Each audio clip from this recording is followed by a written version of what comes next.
when you decide to start your own Pampered Chef business. So there are 3 kit options with Pampered Chef.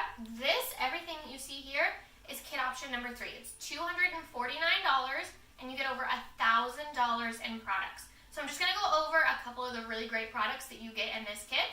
So you get the grill pan and the grill press. This is $190 and this is $36. And then you also get the Everyday Rock Crock. This is $119. You're already over $249 and you still have all of this, right?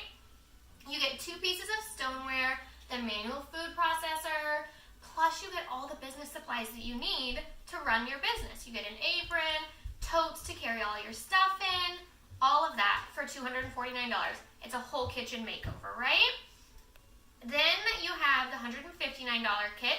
You still get the rock crock, you still get the chef tongs, the quick stir pitcher, the manual food processor, $159, and you get over $650 in products. And kit number 1 is the starter kit. It's $109, $450 in products. You're still going to get a stoneware, the manual food processor, a coated knife, and all your business supplies that you need to run your business.